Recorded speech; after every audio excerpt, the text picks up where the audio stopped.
Greetings and salutations! Welcome back to the intersection of science, history, and the unexplained. My name is Erin, and I am your existential examiner and clairaudient companion for the next half-ish hour of your life. Let's see if we can figure out what in the Sam Hill is going on out there. This week we are discussing ghost sickness, also known as Native American ghost sickness. It is an illness caused by the attachment of a ghost to your soul, bringing you to the afterlife with it. Symptoms include weakness, loss of appetite, nightmares, depression, fainting, seizures, anxiety, fear, helplessness, delusions or hallucinations, insomnia, fear of the dark, and excessive crying. And it is believed that if untreated via shamanic intervention, that it can result in death. Various things could cause the ghost to attach in this way, but some causes include confusion or loneliness on the part of the ghost, or delay or failure in performing funeral rites correctly. I'm going to read an excerpt from Sarah Dupel's work in the book Spirit Possession Around the World. Children are thought to be especially vulnerable to ghost sickness because it is believed that their souls are not yet fully attached to their bodies. Methods of preventing ghost sickness often involve confusing spirits of the dead. Bodies may be removed from a house through means other than the door, such as a temporary hole created in the wall. This ensures that the spirit cannot return to the home the same way it left. The Kwakiutl people of British Columbia would sometimes dress their children as adults during funerals so that the dead would not recognize them as easy victims for ghost sickness. If someone was afflicted with ghost sickness, it was believed that their soul was led further and further away from their body, causing their body to deteriorate. If their soul reached the land of the dead, the person would die. A shaman could heal such a person by traveling into the spirit world to find their wandering soul and return it to their body. In looking at the scientific literature, I was disappointed to see that ghost sickness hasn't actually been studied by physicians, but rather has been relegated to the world of psychiatry, where it is considered a culture-bound syndrome. From the Johns Hopkins Psychiatry Guide, we have this definition of a culture-bound syndrome. The defining features of a culture-bound syndrome are its prevalence within a specific ethnocultural group, and that it is a distressing deviance from the usual behavior, cognitions, or affect of that group. Though broadly described as syndromes, this is not an accurate description of all culture-bound entities.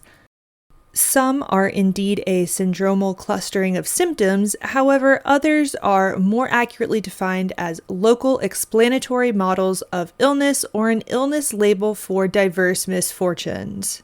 So basically, it's something that indigenous people have because they don't describe their issues in the correct terminology to fall within standard Western medical diagnoses.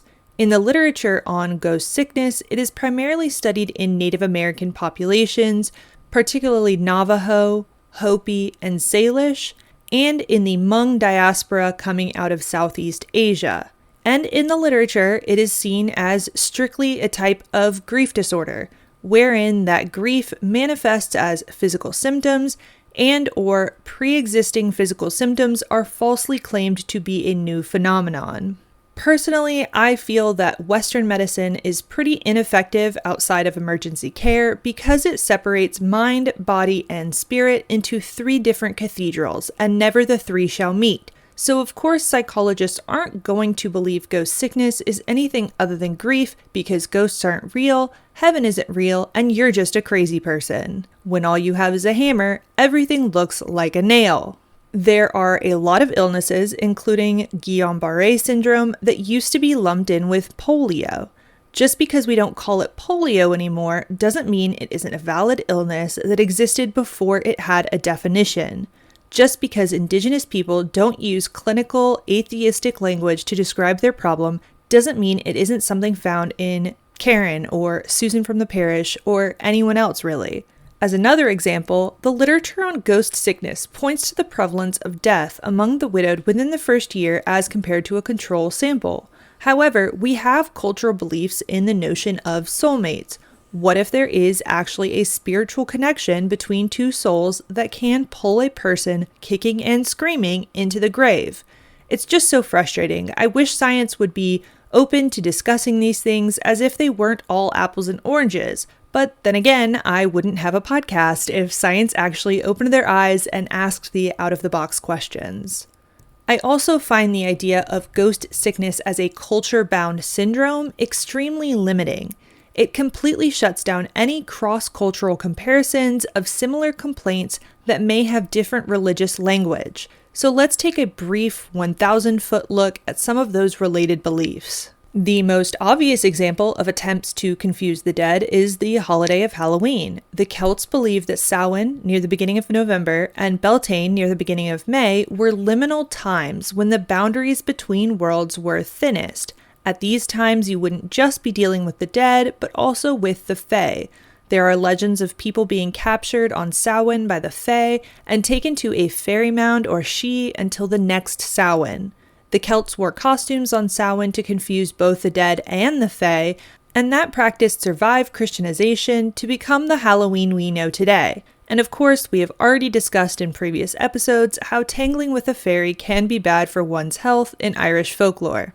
In Tuva, Siberia, near the border with Mongolia, they believe there are many types of entities or evil spirits that can cause disease and misfortune among the living. Among these evil spirits are the Sinazine, or doppelgangers of the dead, which resemble half a body, and who can cause harm to the living, particularly if funeral rites were performed incorrectly. Another type of entity, the Aza, are incorporeal creatures who can shapeshift into many forms and live near burials. And the Aza can cause illness or death in the living. The Albus were another shapeshifting spirit. They lived in the sandy and rocky areas of the taiga ecosystem and could cause insanity. And there were others as well. One of the shamanic practices to ritually cleanse an afflicted person would be a smudging with juniper smoke and then washing with sacred water that had dry juniper and milk in it. But there were more extensive rituals as well for the more serious cases. Among the Aboriginal community in East Kimberley, Western Australia, they believe that the freshly dead, known as the Juwari, are able to choose whether or not to go through the natural cycle of becoming human again, or possibly harm the living instead. This is a quote from an article by Heather MacDonald from the University of Sydney. In East Kimberley, black is the color of life, and white the color of death. Spirits who appear as white dogs are understood to be the new Juwari, whose kin ties are so strong that they may attempt to take the living kin with them, or estranged spirits who become just like a bushranger. Children, whose attachment to the human world is less secure than that of their elders, are vulnerable to capture by new or estranged Juwari. New Juwari have to learn to be spirits of the dead, just as spirit babies have to learn to be human. Both look back to their previous existence with nostalgia, and in this liminal period move back and forth between human and spirit worlds. When spirits appear as white dogs, the living encourage them to accept their status as spirits of the dead and take on their responsibilities to the living. So even though the Aborigines have a completely different cosmology and religion, where there is reincarnation instead of a one-way ticket to the realm of the dead, we still have a tradition of the dead being able to harm the living, as well as the idea that children are most vulnerable. And a bushranger is an Australian term for an escaped convict or thief who hides in the bush for security. So these spirits are seen as escaping the natural cycle of life and hiding in the bush between episodes of harming the living. And then, of course, we have the Strigoi in Romania that have influenced the vampire myths of Hollywood. Strigoi are considered poltergeists, and while there can be some living Strigoi, which are more akin to witches, the dead Strigoi are the dangerous ones. Their soul rises from the grave at night and goes to their family members, where they can even survive on the life force of the living by drinking their blood. Solutions to Strigoi are the ones you think of for vampires in Hollywood, namely a wooden stake through the heart.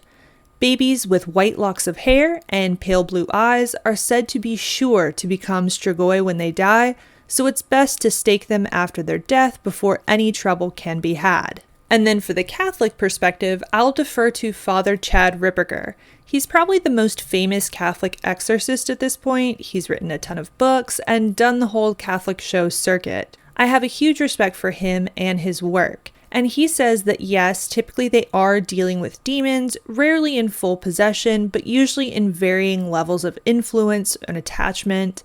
And those demons can manifest in a house and move things around, or could make a person ill. But he has seen where souls in purgatory can be tied either to the place that they lived or the place where they committed the sins for which they are in purgatory, to the point where they can physically manifest, but they typically don't interact with humans.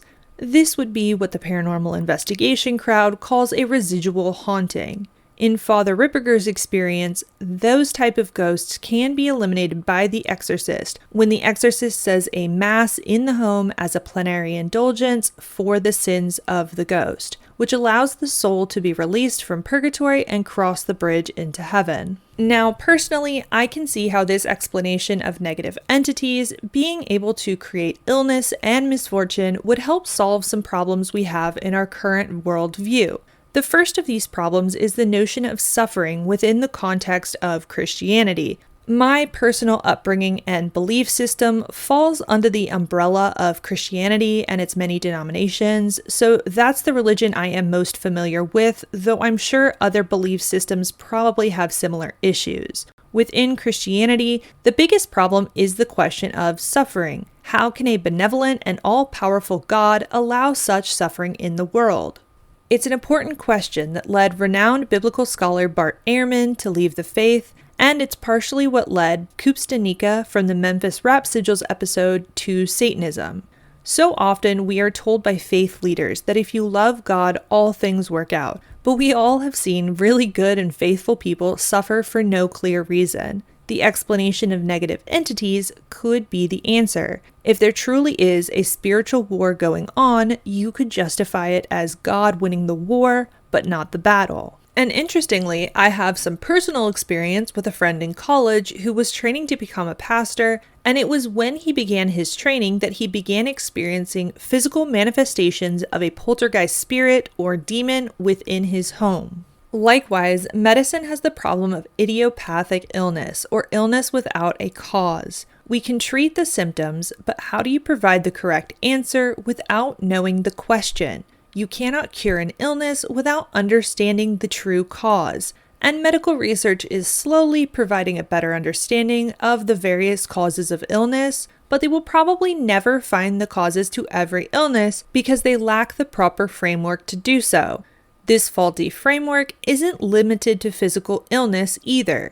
Schizophrenia is a scary word for a scary condition. Who wants voices in their head telling them to hurt themselves or someone else? Scientists have studied the difference between schizophrenics and clairaudient mediums, people who receive auditory psychic messages, typically through telepathic thought, similar to the voices in schizophrenia. Those studies found essentially no difference other than schizophrenics heard negative voices and could not control whether or not they were hearing things, while the clairaudient mediums heard positive voices and were able to turn the voices on and off more like a phone conversation. Of course, scientists and psychiatrists think the clairaudients are also crazy, but harmless, and thus not in need of treatment.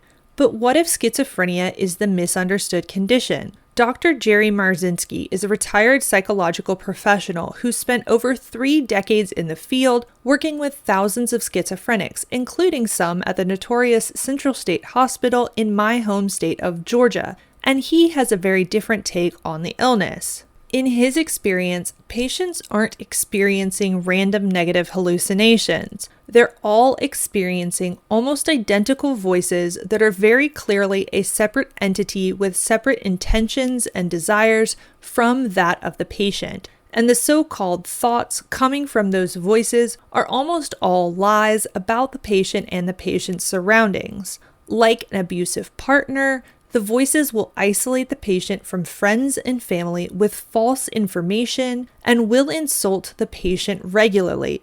The voices will then instruct the patient to behave in self-destructive behavior. Dr. Marzinski also noticed that the schizophrenic patients were the only patients who chose to remain in the psychiatric ward instead of going to church services where free cake and ice cream were offered. When asked, the patients said their voices grew louder and angrier at just the thought of attending church. And if they actually went, the voices grew so loud and so intense that it was unbearable, and they had to leave the service.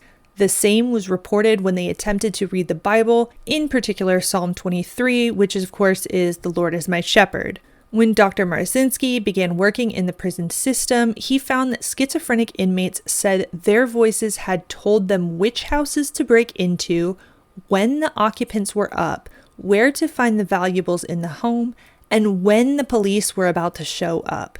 He also found that patients had to want the voices to be gone in order to see any positive results, and the voices had the ability to drain energy from the patient to the point that some patients could not even get out of bed. Not only that, he describes one incident with a schizophrenic patient where the voices became so angry that it caused a physical manifestation in the room that crackled like lightning.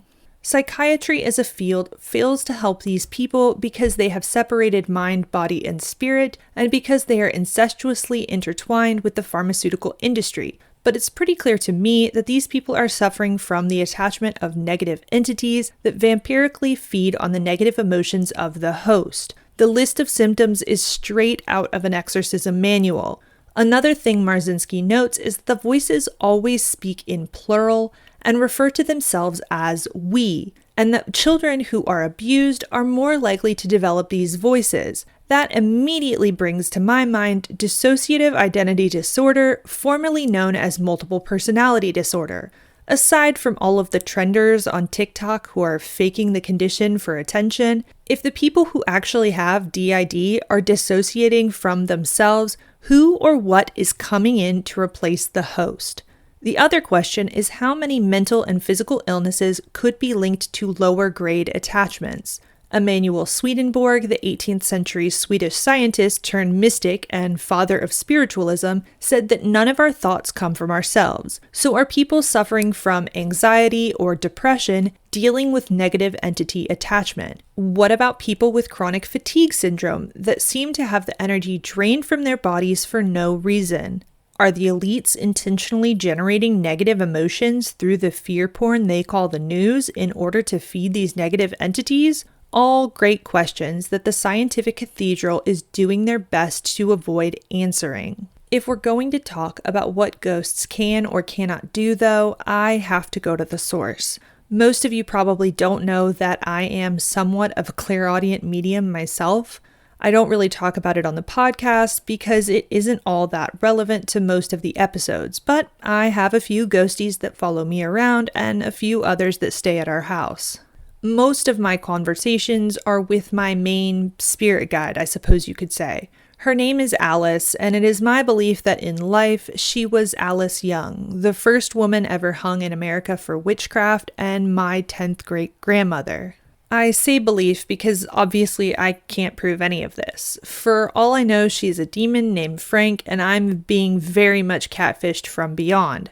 Yes, I take many precautions as far as protecting my home and especially my family, but there is absolutely an element of faith in all of this, just as there is with mainstream psychiatry, I might add. Take everything from here with grains of salt, but this is what Alice had to say when I asked her specifically about ghost sickness. And I'll clarify that this is her thoughts and my words, this is not a quote. The idea of ghost sickness as a ghost deliberately attaching to another soul is not quite accurate. There are some ghosts who can intentionally hurt other humans, but it is rare and generally unrelated to the ghost sickness described. These would be ghosts who have been consumed by their anger to the point that they lose their souls to it. At first, they focus the anger on the people they feel may have wronged them, or perhaps people who remind them of those that wronged them. But as they become consumed by the anger, the delineation between the so-called guilty and the innocent falls away. Most of us have seen this behavior even among the living, so it's no surprise that it could occur among the dead. And I would say that most paranormal investigators have probably tangled with a spirit like this. There are some schools of thought that souls like this can even choose to become demons, but I find demon to be too loaded of a word, so I don't hold to this view specifically. I would describe them as a shell of a soul that lost their humanity to their anger. Moving on, Alice says that human souls have spiritual attachments to other souls. Most often, this would be family, so spouses, kids, parents, etc. When a soul passes through the veil or portal, it tugs at those attached souls like a magnet. The further the soul moves through the portal, the less energy there is behind that tug. In some cultures, the threat of ghost sickness is only within the first 2 years after a person's death, so that would certainly seem to tie into that notion. For a human to remain healthy in this dimension, the soul has to be firmly grounded in the body, fully integrated mind, body, and spirit. When the soul of the living is tugged closer to the death portal, it can cause disease or dis-ease in the body. This would be the more standard manifestations of grief, and it's generally a temporary condition, though some do fall victim. As I mentioned earlier, there is a higher rate of death among the widowed within the first year as compared to the rest of the population. Death and the jump through the portal is supposed to be quick, but sometimes a soul isn't so lucky. The process can be delayed in some instances, and this would be by the things that we typically think about when we are talking about why a person stays a ghost. They don't know they're dead, or there are some unresolved issues, or something like that. It is my belief that because the spiritual attachment works both ways, that the unresolved issues can also work both ways. As in, if you don't let your loved one go, you can also hold them back from jumping the portal. Eventually, the portal closes, whether the soul is on the other side or not. But if that portal stays open because a person doesn't cross quickly, other entities can leak out. There was a Cree funerary prayer in one of the papers I read that I think hints to other entities being responsible.